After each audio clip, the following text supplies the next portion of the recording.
क्या हुआ भाई? आज सारी आदमी रह गए। हम्म।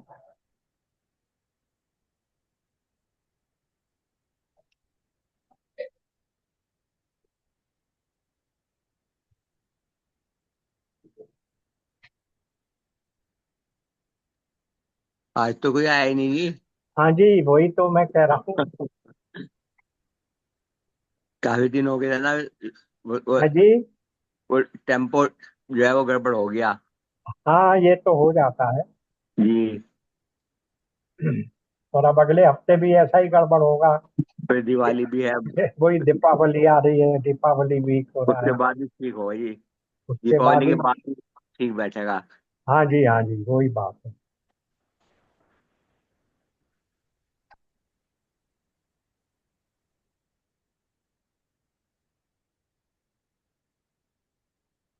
चलिए, तो 1 मिनट वेट कर लेते हैं, फिर शुरू कर देते हैं थोड़ा बहुत भी।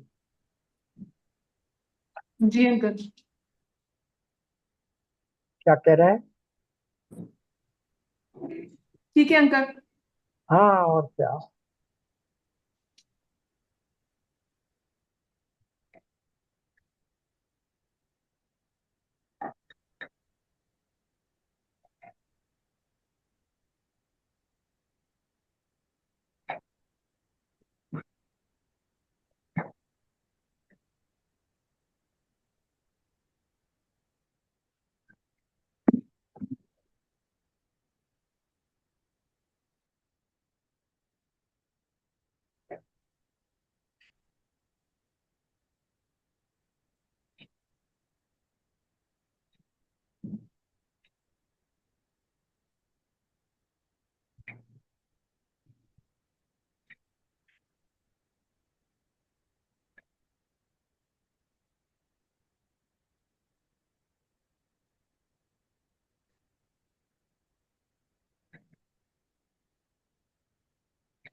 हम्म।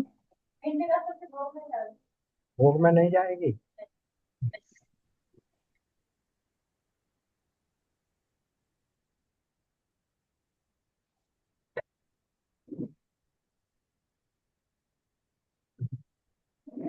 चलिए, प्रारंभ करते हैं। कृष्णाय वासुदेवाय हरये परमात्मने प्रणतक्लेशनाशाय गोविंदाय नमो नमः।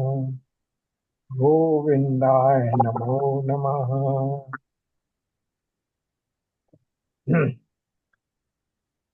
गुरुर्ब्रह्मा गुरुर्विष्णु गुरुर्देवो महेश्वरः।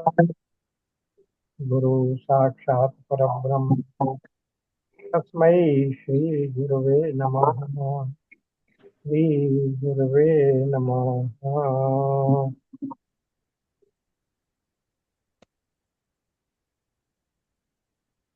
इस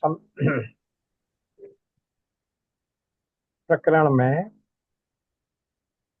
नवदा भक्ति पर चर्चा चल रही है। और नवदा भक्ति, ये पहले सत्र में देखा था कि नवदा भक्ति दो स्थान पर वर्णित की गई। दो ग्रंथों में नवदा भक्ति के बारे में बताया। सबसे ज्यादा जो इसकी जानकारी है, जो सर्वत्र लोगों के निगाह में है, वो है रामचरितमानस में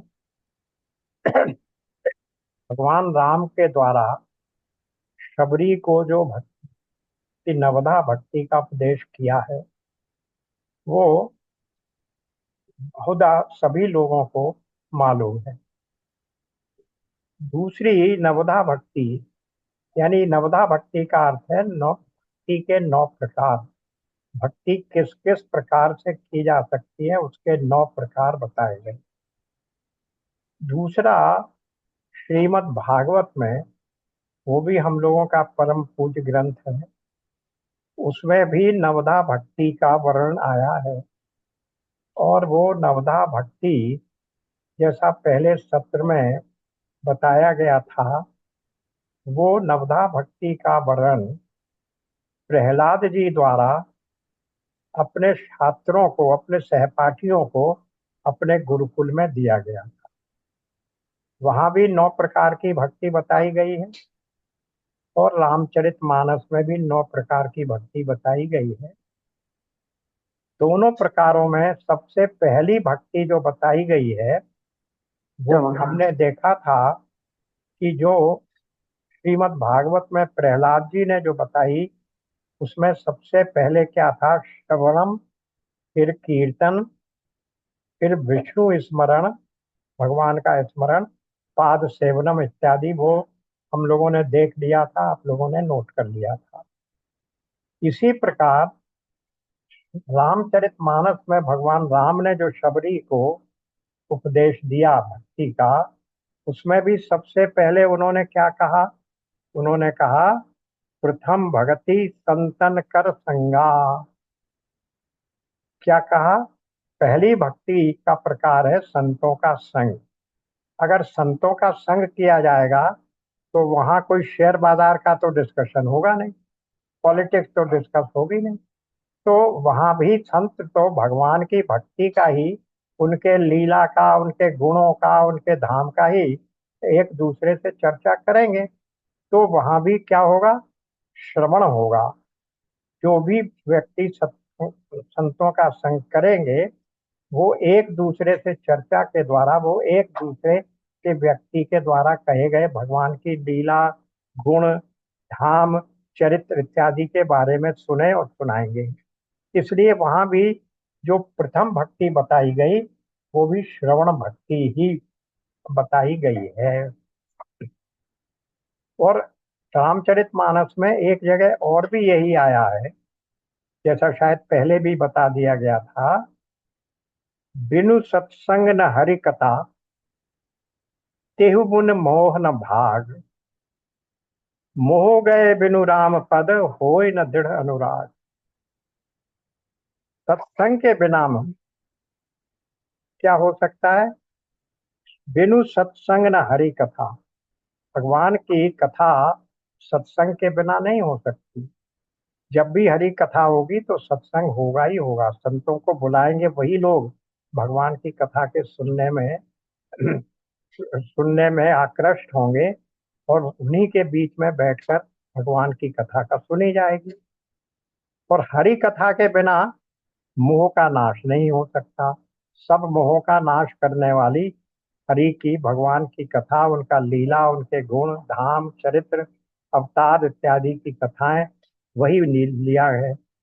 और मोह गए बिनु राम राम पद, होय न दृढ़ अनुराग। और जब तक मोह नहीं जाएगा, मोह किससे है? सबसे अधिक आसक्ति हमें किससे है? संसार से, और संसार के संपत्ति से, संसार के व्यक्तियों से।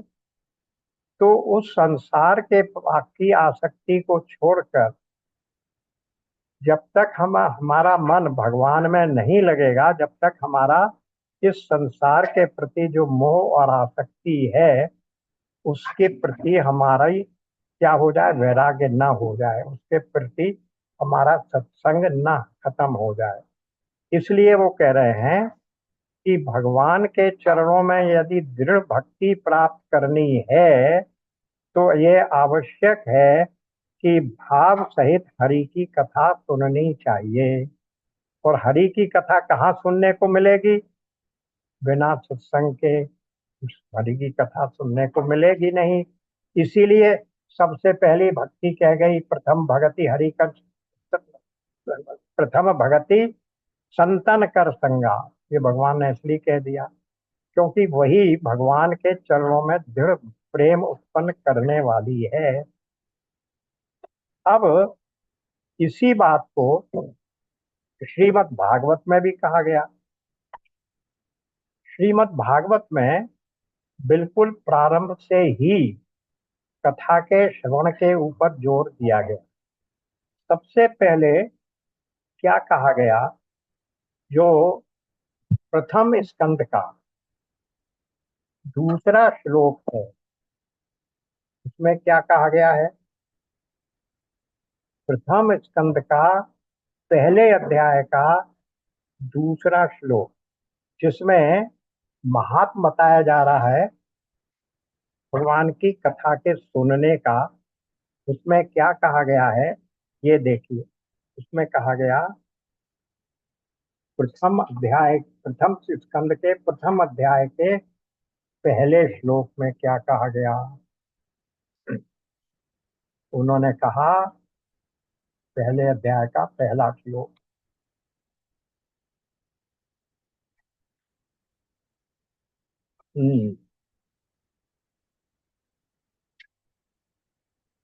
देखिए।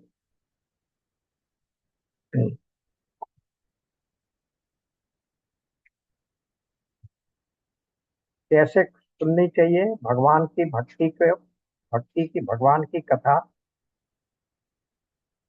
में क्या कहा गया?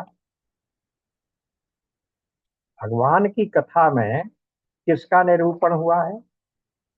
शुद्ध अंतःकरण वाले सत्पुरुषों के जानने योग्य उस वास्तविक परमात्मा का निरूपण हुआ है, जो तीनों तापों का जड़ से नाश करने वाली। भगवान की कोई भी कथा सुने तो वो क्या करेगी? तापत्रय विनाशाय श्री कृष्णाय वयम नुमः। श्रीमद् भागवत का प्रारंभ ही यहाँ से हुआ है। तीनों तापों का नाश करने वाले भगवान का, भगवान विष्णु का, और श्री विष्णु, श्री यानी लक्ष्मी और विष्णु जी का हम नमन करते हैं, उनका वंदन करते हैं, अभिवादन करते हैं। तो वो तीनों प्रकार के तापों के जड़ से नाश करने का कहाँ से हमें प्रभाव मिलता है, शक्ति मिलती है?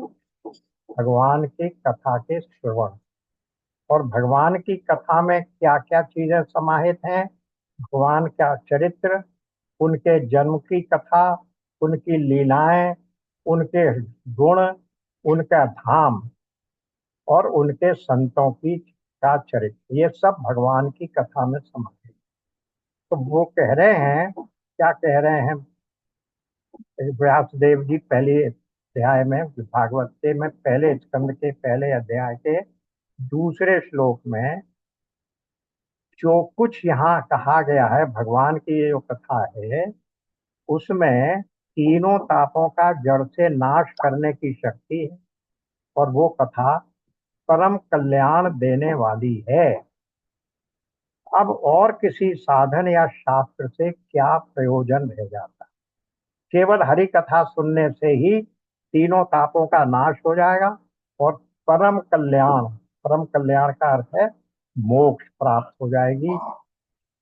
पुनरपि मरणम पुनरपि जन्मम के चक्र से छूट जाएंगे केवल कथा के सुनने मात्र से। फिर ये इसके सुनने की अभिलाषा करने भर का क्या प्रभाव होता है? सुनने की बात तो आगे की है, वो यहाँ कहा गया, वो मुख्य बात है सुनने की, समझने की। जिस समय भी सुकृति पुरुष, यानी जिसने पुण्य किए हुए हैं, ऐसा पुण्यात्मा पुरुष इसके श्रवण की इच्छा करते हैं, भगवान की कथा के श्रवण की इच्छा करने मात्र से क्या होता है? ईश्वर उसी समय अविलंब इनके हृदय में आकर बैठ जाते हैं। भगवान की कथा के श्रवण करने की इच्छा मात्र से, अभी श्रवण करना प्रारंभ हुआ नहीं है, श्रवण अभी आपने श्रवण किया नहीं है, केवल ये इच्छा हुई, ये अभिलाषा हुई कि मैं भगवान की कथा श्रवण करूं, सत्संग में जाऊं, या अपने स्थान पर ही कथा सुनवाने का प्रयोजन करूं, आयोजन करूं। तो भगवान की कथा के श्रवण की इच्छा करने मात्र से भगवान उस व्यक्ति के, जो भक्त है, श्रवण की कथा करने का इच्छुक, श्रवण करने का, कथा के श्रवण करने का इच्छुक है, भगवान उसके हृदय में जाकर बैठ जाते, और बैठ ही नहीं जाते, क्या शब्द प्रयोग किया है वहां, उसके हृदय में आकर बंदी बन जाते। जब तक उसके हृदय में अब इस कथा के सुनने की इच्छा बनी रहेगी, फिर वो कथा सुनता रहेगा, उस कथा को सुनकर वो भगवान के भाव में डूबा रहेगा, भगवान की भक्ति में डूबा रहेगा, तब तक भगवान उसके हृदय से अब जाएंगे नहीं। भगवान तो वहां आकर उसके हृदय में बंदी, जैसे बंदी नहीं जा सकता आपकी इच्छा के बिना, उस प्रकार भगवान ऐसे व्यक्ति के हृदय में जाकर बैठ जाते। ये है श्रवण की, भगवान की कथा के श्रवण का महत्व। तो ये तो केवल इच्छा मात्र से हुआ। इसके आगे भी देखिए, इसके बाद क्या होता है। इसके बाद फिर क्या हुआ कि महात्म जो है, श्रीमद् भागवत का महात्म पहले बताया गया है, उसमें भी दो बातें मुख्य बताई गई। क्या बताया गया, ये जो भगवान की कथा है वो क्या करती है, सब प्रकार के दोषों की निवृत्ति के लिए भगवान की कथा का श्रवण ही एकमात्र साधन है। जो लोग भागवत की कथा से वंचित हैं, वे तो जल में बुदबुदे और जीवों में मच्छरों के समान, शब्द देखिए कितने स्ट्रॉन्ग वर्ड्स यूज किए गए हैं, वे लोग जल में बुदबुदे और जीवों में मच्छरों के समान केवल मरने के लिए ही पैदा होते हैं।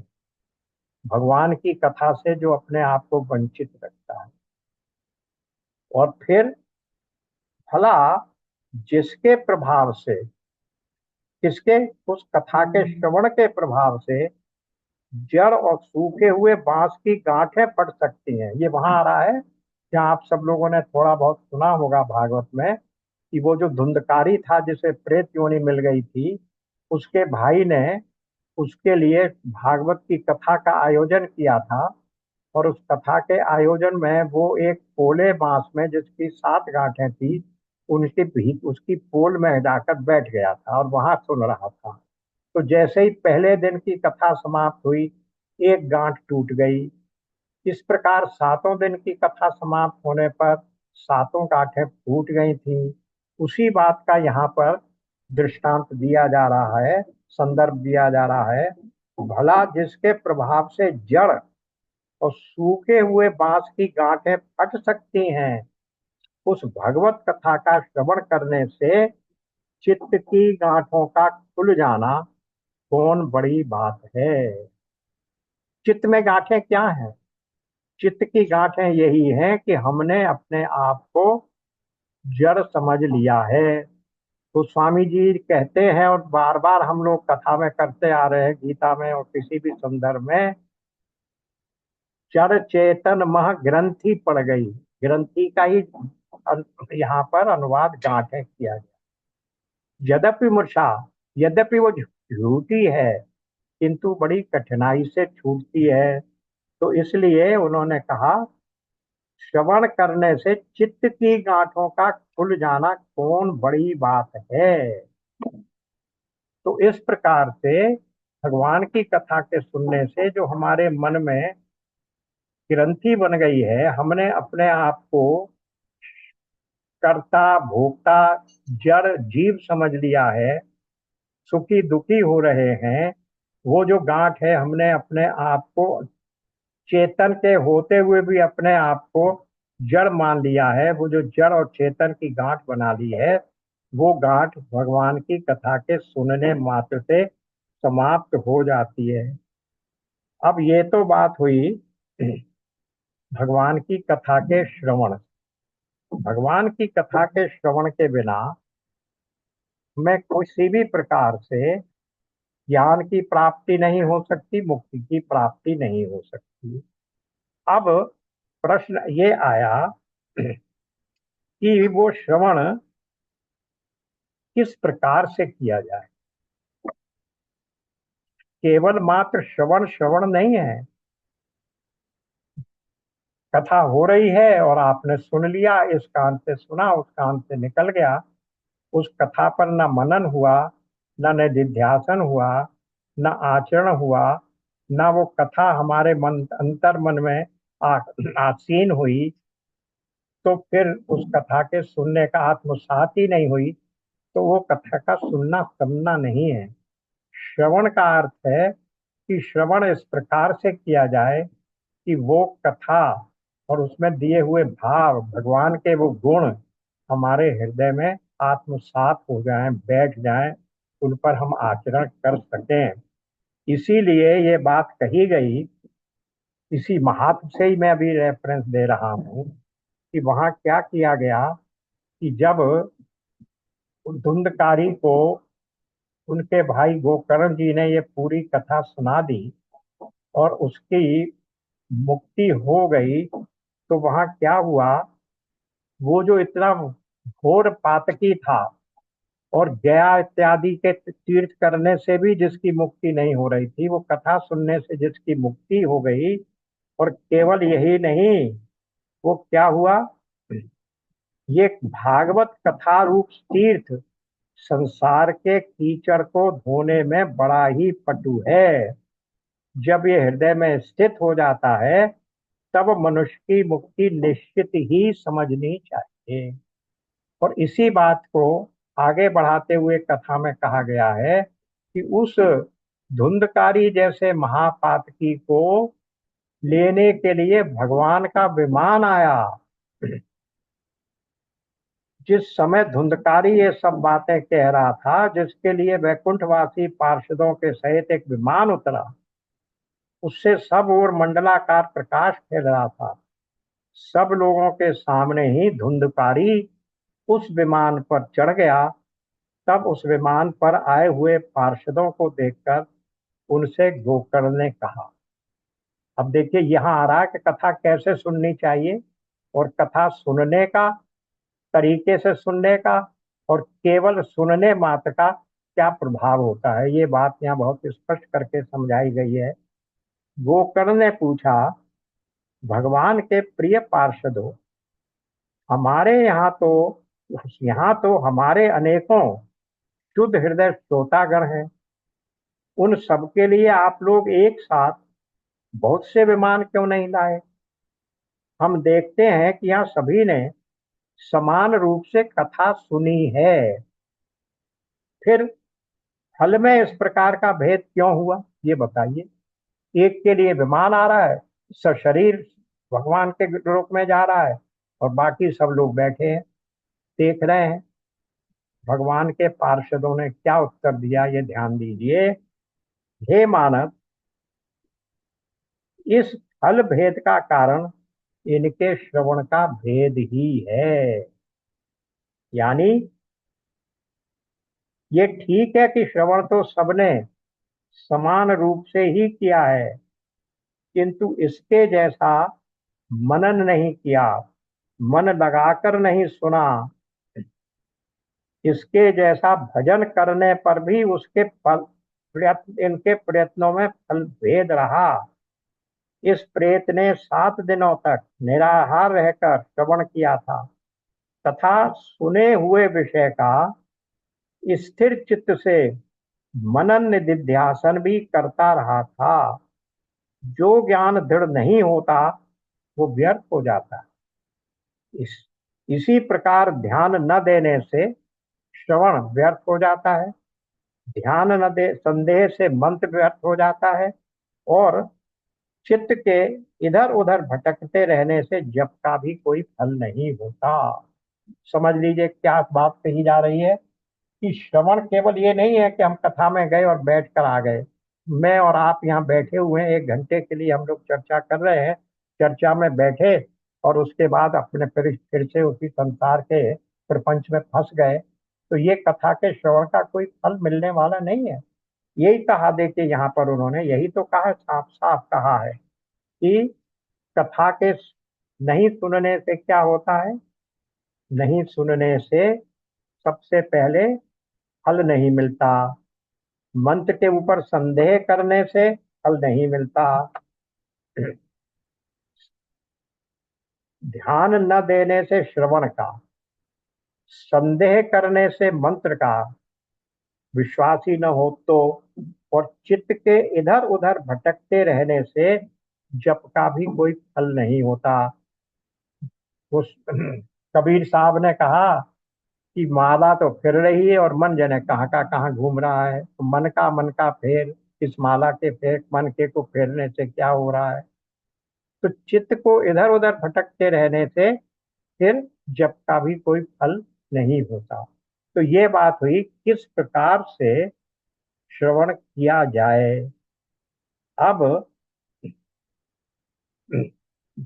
फिर क्या हुआ, ये बात सुनने का तरीका कहाँ बताया गया, मानस में भी बताया गया। मानस में क्या है देखिए, सबसे पहले बाल कांड में,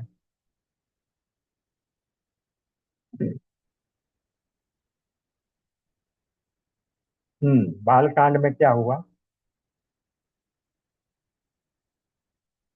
बाल कांड में तुलसीदास जी, जो मैं रेफरेंस जहां दे रहा हूँ, चौपाई संख्या 35 के ऊपर की, श्लोक दोहा संख्या 35 के ऊपर की पहली चौपाई, तुलसीदास जी ने राम कथा रामचरितमानस की रचना की।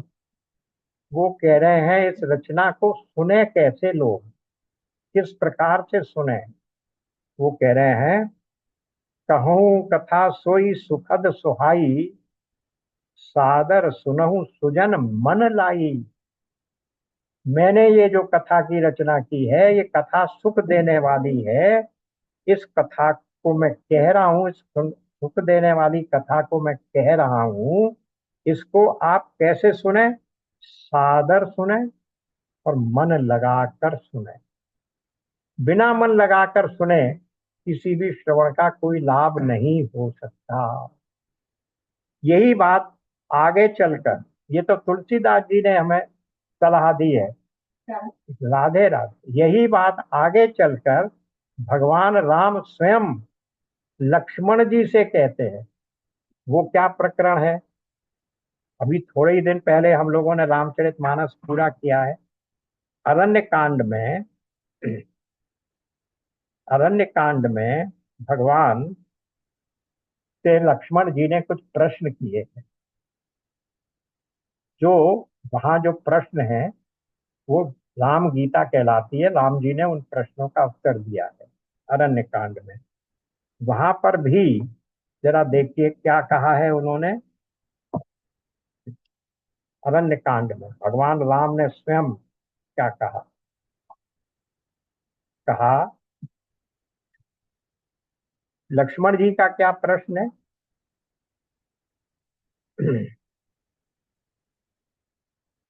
मोहे समझाऊ कहू सोई सोई देवा, सब तज करो चरण रज सेवा। कहूँ ज्ञान विराग अरु माया, कहूँ सो भगति करहूँ जहि दाया। ये 5 प्रश्न उन्होंने किए। क्या करना है, मैं क्या करूं, ज्ञान वैराग्य माया का वर्णन और उस भक्ति को कहिए जिसके कारण आप दया करते हैं। ईश्वर जीव भेद प्रभु सकल कहो समझाए, और ईश्वर और जीव का भेद, ये 5वां प्रश्न हो गया। जाते होई चरण रति, शोक मोह भ्रम जाए। शोक मोह और भ्रम जिससे चला जाए, इन सारी बातों को, इन 5 प्रश्नों को मुझे समझा कर कहिए। भगवान राम ने क्या उत्तर दिया, समझाने बैठे हैं उससे पहले क्या कहा लक्ष्मण से, कैसे सुनो तुम मेरे अपने इन प्रश्नों का उत्तर।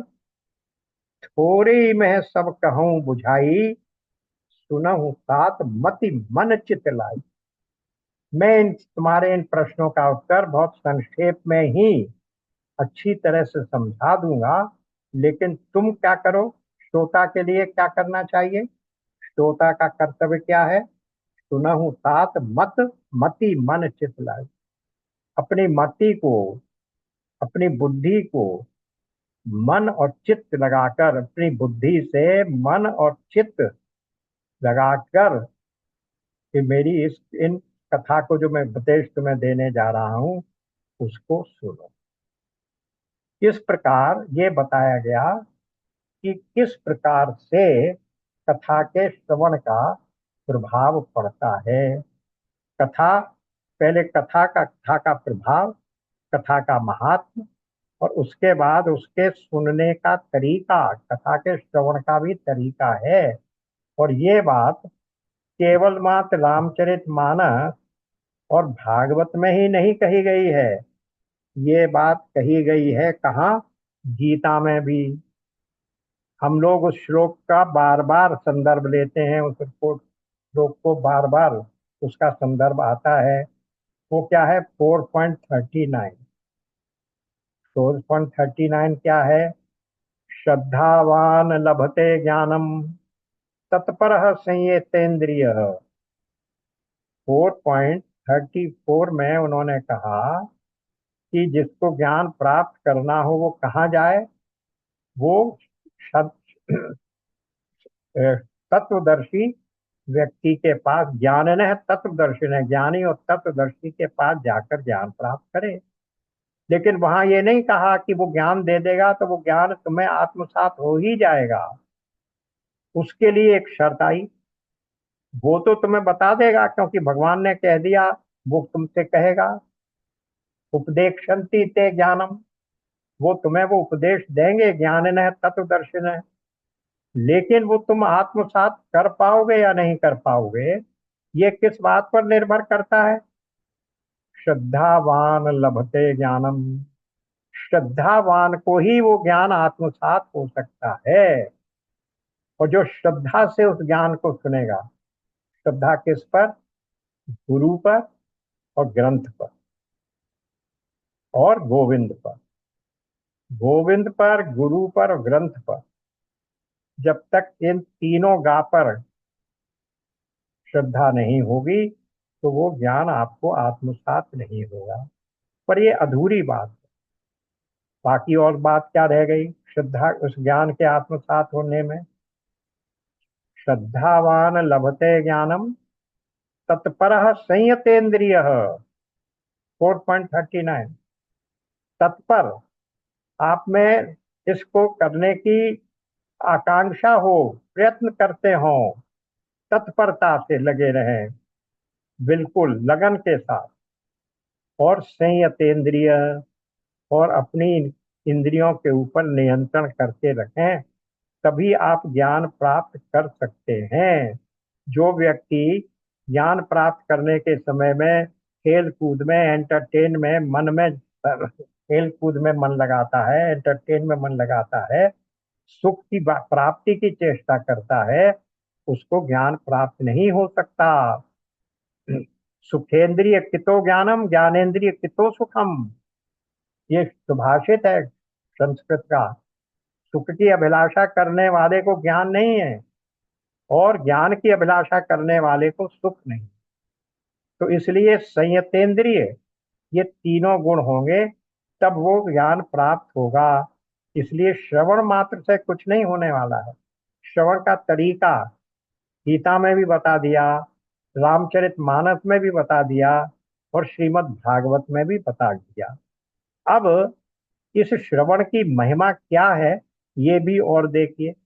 इस श्रवण की महिमा है जो कि श्रीमद् रामचरितमानस में ही बताई गई। वो क्या महिमा है? श्रवण की महिमा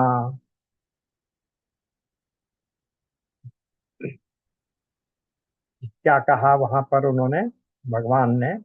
तुलसीदास जी कह रहे हैं कि मैंने कैसे ये श्रवण प्राप्त किया।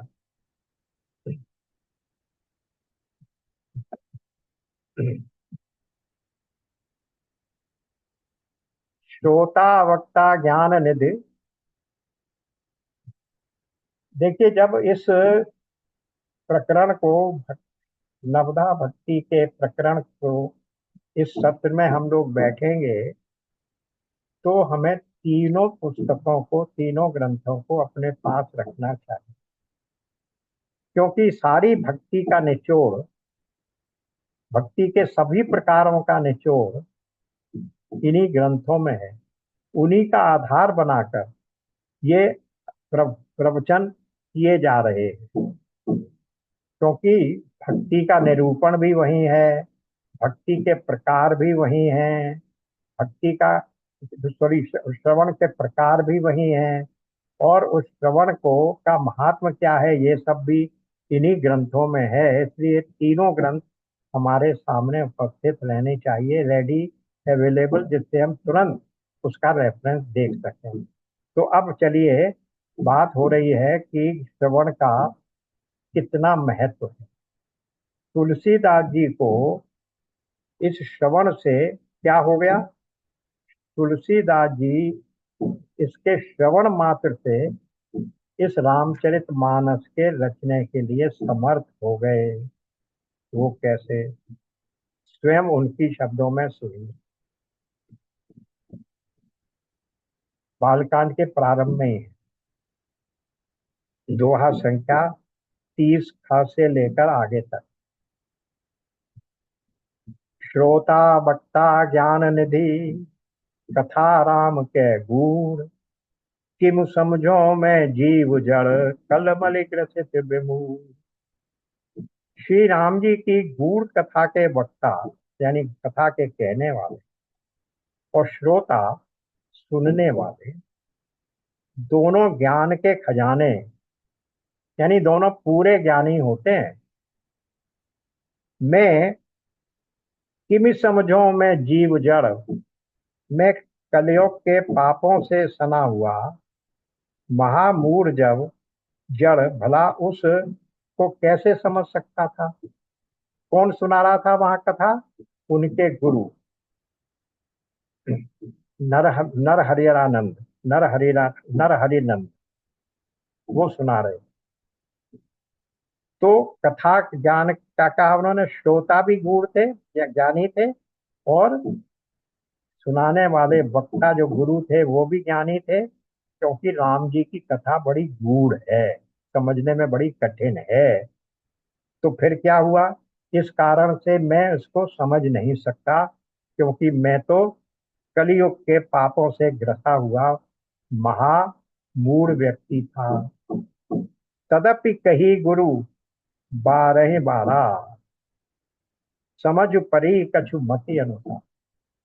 फिर भी मेरे गुरु ने मुझे निराश नहीं किया, मुझे मेरा तिरस्कार नहीं किया, मेरा त्याग नहीं किया कि तुम तो महामूढ़ हो, तुम्हारी समझ में कुछ आ ही नहीं रहा है। तदपि कही गुरु बारह बारा, बार बार सुनाया गुरु ने, बड़े संतोष के साथ सुनाया मुझे, शांति से बार बार सुनाया। तब क्या हुआ? समझ परी कछु मति अनुसार, तब जाकर वो थोड़ी बहुत मेरी समझ में आई। और उसका प्रभाव क्या हुआ? उसका फल क्या हुआ? भाषा बद्ध कर भी मैं सोई, मोरे मन प्रबोध जेह होई। उस कथा को जो मेरे गुरु ने कृपा करके बार बार मुझे समझाई, कही, उसका श्रवण करके मेरे मन में जो कुछ भी मैं समझ पाया, जितना कुछ भी मैं आत्मसात कर पाया, उसको ही लेकर मैंने ये भाषा में, यानी इस अवधि भाषा में, जन भाषा में, लोक भाषा में इसको लिख दिया है, लिपिबद्ध कर दिया है, जिससे मेरे मन को बहुत प्रबोध, बहुत ज्ञान, संतोष प्राप्त हुआ। तो देखिए, केवल सुनने मात्र से, और वो भी कैसे? जो कुछ भी थोड़ा बहुत समझ में आया उतने सुनने मात्र से गोस्वामी जी ने इस रामचरितमानस की रचना कर दी। ये है भगवान की कथा के श्रवण का प्रभाव। क्योंकि श्रवण में केवल कानों से सुने हुए शब्दों का ही प्रभाव नहीं होता, उसके पीछे राम जी की कथा का जो प्रभाव है वो, और उससे भी अधिक प्रभाव जो उनके गुरु जिसके द्वारा कथा कही जा रही है उसकी तपस्या का प्रभाव होता है, जिससे वो श्रवण हमारे लिए फलदायक होता है। केवल सुनने भर से, शब्दों के अब हमारे अंतर में आरूढ़ हो जाने भर से कथा का प्रभाव नहीं होता। कथा का प्रभाव होता है भगवान की कृपा से, उनकी उनकी कथा में जो उनकी कृपा है, उनकी जो शक्ति है, और उसके पीछे सुनाने वाले गुरु की जो तपस्या है, उसके द्वारा, उसके कारण से कथा के सुनने का ऐसा प्रभाव होता है, जैसा भी आपने कई स्थानों में सुन लिया। अब एक बात और इसके साथ देखते हैं, अब हम इसके आगे क्या कहा फिर। ये एक बड़े आश्चर्य की बात और बता, उससे पहले भागवत की एक कथा और सुन लीजिए। भागवत में एक महाराजा हुए, महाराजा पृथु। वो बड़े भारी धर्मात्मा थे, भगवान का ही अवतार थे। उन्होंने 100 अश्वमेध यज्ञ करने का आयोजन किया था। 99, एक कम 100, 99 यज्ञ पूरे हो गए थे। जब वो 100वां यज्ञ पूरा करने जा रहे थे, तो इंद्र को चिंता हुई कि अगर इसने 100 यज्ञ पूरे कर लिए तो ये तो इंद्र के पद को प्राप्त हो जाएगा। इंद्र एक पदवी है, उस पदवी को प्राप्त करने के लिए यदि कोई राजा, कोई महाराज 100 अश्वमेध यज्ञ कर ले तो उसको इंद्र की पदवी प्राप्त हो जाती है। इसीलिए इंद्र का एक नाम क्या है? इंद्र का एक नाम है शतक्रतु। क्रतु कहते हैं यज्ञ को, क्योंकि क्योंकि सतयुग में यज्ञों का ही महत्व था। तो इंद्र जो भी इंद्र है, उससे ये माना जाता है कि उसने 100 यज्ञ किए हुए हैं, इसीलिए उसका नाम है शतक्रतु।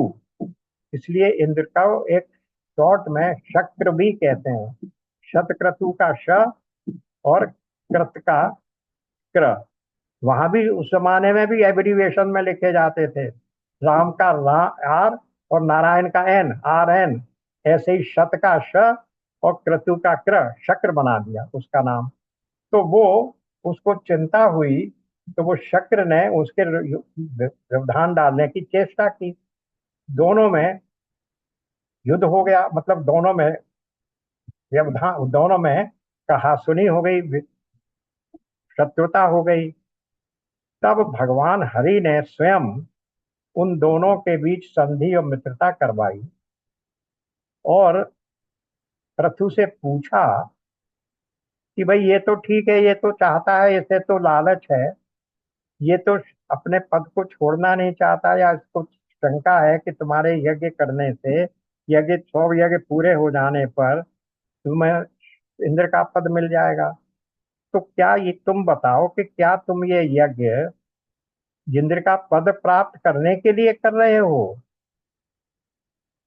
राजा पृथु ने कहा, बिल्कुल भी नहीं, कदापि भी नहीं, किंचित भी नहीं।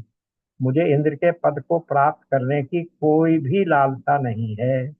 मैं तो केवल पुण्य अर्जित करने के लिए आपके चरणों की सेवा यज्ञों के माध्यम से करते रहने के लिए ही यज्ञ कर रहा हूँ। तो उन्होंने कहा, ठीक है, तुम इस यज्ञ को करना बंद कर दो। दोनों के बीच में संधि हो गई। अब जब वहां भगवान विष्णु थे, हरि आए हुए थे, तो फिर स्वयं साक्षात हरि आए थे इंद्र को लेकर पृथु के दरबार में, पृथु की यज्ञशाला में। तब पृथु ने उनकी स्तुति की है, और उस स्तुति में के बाद प्रसन्न होकर भगवान ने, विष्णु ने कहा कि अब तुम वर मांगो। पृथु ने उत्तर दिया कि जब आप प्राप्त हो ही गए तो उससे बड़ा वर और क्या हो सकता है। किंतु क्योंकि आपकी आज्ञा है, इसलिए मैं एक वर चाहता हूँ। यदि आप मुझ पर प्रसन्न हैं तो मुझे एक वर दीजिए। वो क्या वर मांगा, देखिए उसने। उसने वर मांगा, बहुत ही जो आप लोग सोच नहीं सकते ऐसा वर कोई मांगे। उसने मांगा, मुझे तो उस मोक्ष पद की इच्छा नहीं है जिसमें महापुरुषों के हृदय से उनके मुख के द्वारा निकला हुआ आपके चरण कमलों का मकरंद नहीं है। क्या कह रहे हैं यहाँ? मोक्ष प्राप्त अगर हो जाता है तो मोक्ष प्राप्त करने के बाद तो आप भगवान के साथ हो गए, जुड़ गए, सायुज मुक्ति हो गई भक्ति भक्ति सिद्धांत में। तो वहां पर फिर भगवान के चरणों की सेवा का जो आनंद है वो नहीं रहता।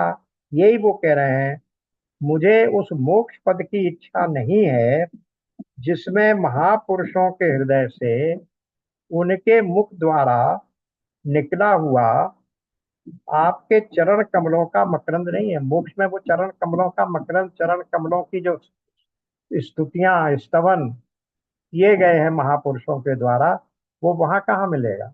वो तो भगवान के साथ आप तादात्म्य में हो गया, एकाकार हो गए। तो इसलिए मुझे उस मोक्ष पद की इच्छा नहीं है जहां आपकी कीर्ति कथा सुनने का सुख नहीं मिलता, क्योंकि मोक्ष में कीर्ति कथा कौन कहेगा और कौन सुनेगा। तो ऐसे मोक्ष पद की मुझे इच्छा नहीं है। फिर क्या इच्छा है भाई तुम्हारी कि वर मांगो?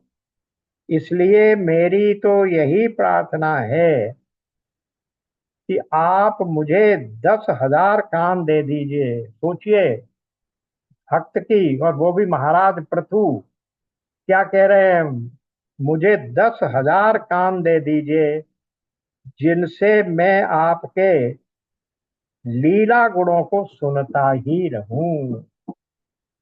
भगवान की कथा, भगवान की लीला, भगवान के गुण, भगवान के चरित्र, इनको सुनना ही सबसे बड़ा अभीष्ट है। इन कानों के होने का सबसे बड़ा पर्पज और उद्देश्य तभी सिद्ध है जब हम भगवान के लीला गुण और काम के बारे में कथा को सुनते रहें। तो वो क्या कह रहे हैं, मुझे 10,000 काम दे दीजिए। एक काम से नहीं काम चल रहा मेरा, 10,000 काम दे दीजिए जिससे मैं आपके लीला गुणों को सुनता ही रहूं।